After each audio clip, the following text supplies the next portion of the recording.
Ce dimanche, 120 secondes laisse la place à FacTech, le podcast de Fabien Hofrechter avec le soutien de Capital, qui s'intéresse aux grands enjeux technologiques de demain. Tous les mois, un nouvel invité apporte un éclairage économique, éthique, social ou philosophique aux questions tech. Écoutez tout de suite le point de vue de l'invité du mois, le docteur Laurent Alexandre, et rendez-vous sur le podcast FacTech pour écouter l'épisode complet. Et justement, l'automobile est un très bon exemple, mais sur des sujets encore plus politiques, aujourd'hui, on se rend déjà compte, sans compter des influences peut-être étrangères, que l'IA devient un outil d'arme cognitive, de manipulation.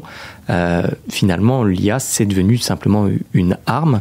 Est-ce qu'aujourd'hui, on est prêt à y faire face ? Est-ce qu'on est prêt à l'assumer aussi ? Ou est-ce que, en fait, c'est quelque chose sur lequel on a déjà perdu ? La militarisation de l'IA ?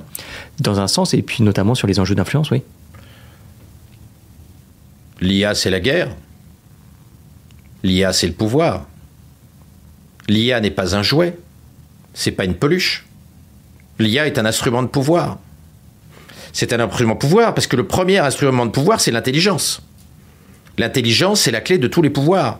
Pouvoir religieux, pouvoir politique, pouvoir scientifique, économique, culturel, etc.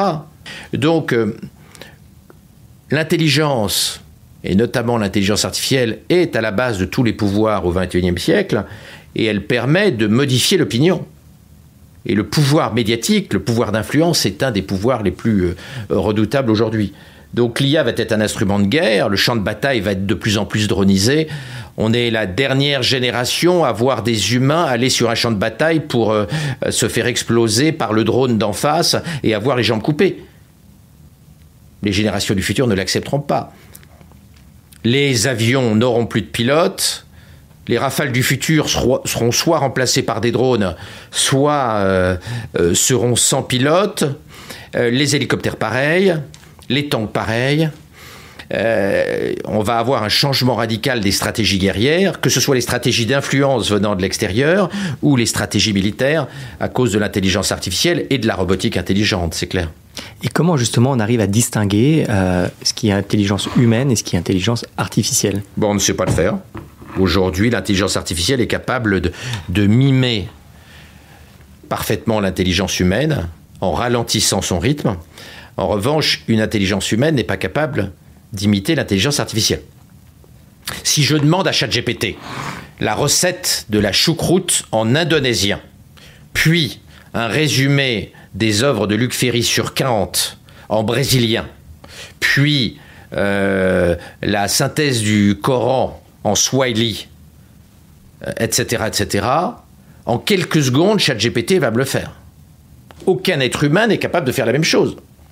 D'abord parce que les êtres humains ne parlent pas toutes les langues du monde et ne connaissent pas tous les sujets, alors que l'IA est totalement multidisciplinaire et multilingue. Donc, on peut savoir qu'on a en face de nous un humain et pas une intelligence artificielle à cause de ses limitations. En revanche, une IA peut se downgrader, peut diminuer la vitesse de traitement et se faire passer pour un humain facilement. Donc c'est asymétrique. Le test de Turing, en fait, n'a plus beaucoup de sens aujourd'hui. C'était justement ma question à l'aune des deepfakes, etc. Mais aussi, si je suis un peu plus provoque, comment je sais que toi, Laurent Alexandre, t'es un humain ?